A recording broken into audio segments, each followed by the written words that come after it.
His interests are as varied as the grand land he loves. For John Groendyke, Oklahoma is more than a home. It's a refuge, a sanctuary, a place to protect and hold all that he loves. He's a father in every sense of the word.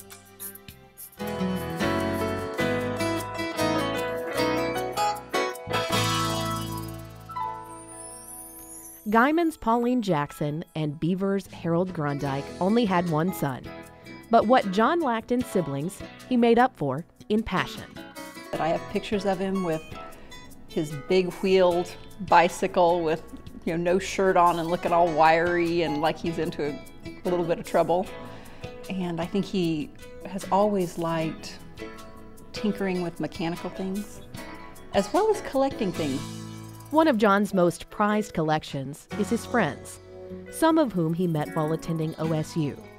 The Sigma Nu brother earned his degree in business and went on to law school and then the Army. He really appreciates a lot of discipline and order and thinking things through and having a plan. And I think he has always been that way, but I think his service just accentuated those qualities.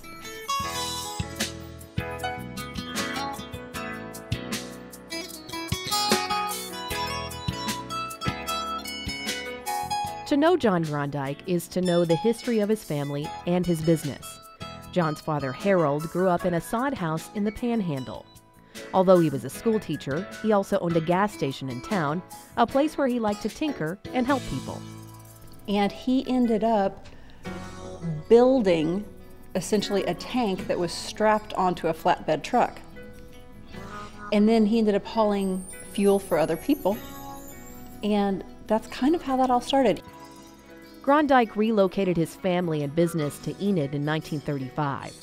By the late 30s and early 40s, their trucking operations had expanded into Texas and Colorado. John accompanied his father a lot as a young boy. By the time he was 9, Groendyke had 18 terminals in 4 states with nearly 300 trucks on the road. I know my dad actually did a lot of work in the field, in the shop, doing some maintenance things like that. And then as he got older, I think he did more in the office, helping my grandfather and traveling and doing some things. Groendyke remained involved in the business even while earning 2 college degrees and serving 2 years in the Army. In 1973, Groendyke Transport won its first Heil Trophy Award, the highest honor given annually by the National Tank Truck Carriers Association. They've won an unprecedented 5 more since then. And today, Groendyke is the 5th largest motor carrier of bulk commodities in North America.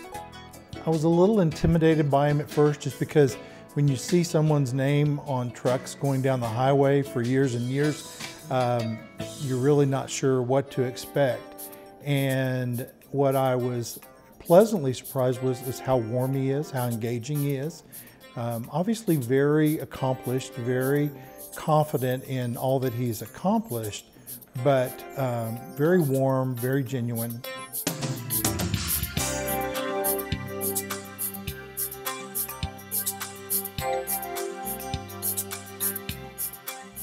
Groendyke Transport's drivers cover a lot of land every day. And perhaps no one works harder to keep it pristine than their company's CEO.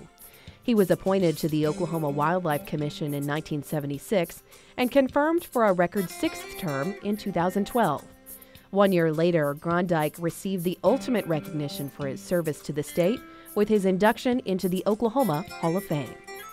He has a strong interest in the land remaining accessible to the public, and I know that they've done different things with the grassland prairie over near Bartlesville and some different projects like that, but he really wants there to be some native Oklahoma left for his grandchildren. John is an avid quail hunter, and there's usually a bird dog near his side. Many days you can find him driving around in his Suburban, checking on cattle or fences at one of his family's ranches. He's also a collector of vintage automobiles and travels the country hunting down his next 4-wheeled obsession.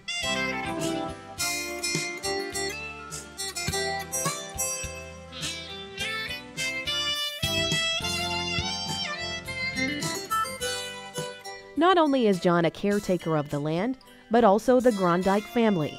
He and his wife, Virginia, have 4 children and 10 grandchildren.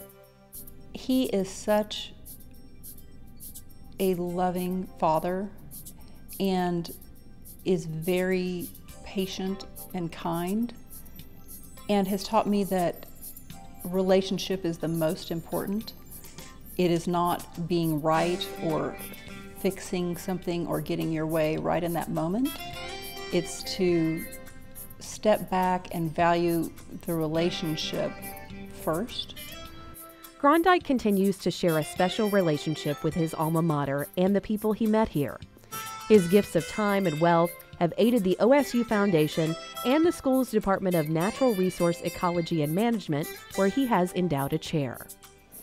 When I first talked to him about serving on our board, the thing that I remember is he said, well, I won't accept if I can't be actively involved. And so he wanted to know what the time commitment would be. He wanted to know what the expectations, because if he's going to commit to something, he's going to be all in. He has such a strong bond with Oklahoma, and I think it means a lot to him to be recognized. That OSU has honored him, I think, just gives him such pleasure to see the university continuing and in a direction that he's proud to be part of.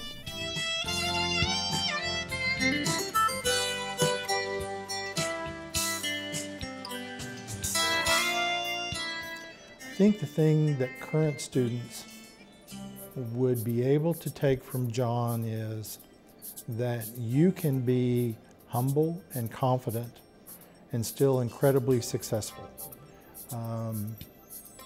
You know, the old saying that nice guys finish last? John would be the exception to that rule. He is absolutely a nice guy. He's warm and engaging and yet been incredibly successful.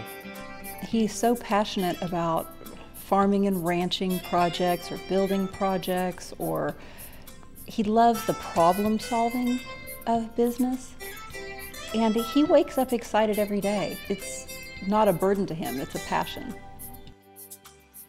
A passion for life has proven to be Groendyke's keys to success. Keys that have unlocked doors and powered engines, all while transforming an industry and a state. John D. Groendyke, 2015 Oklahoma State University Hall of Fame.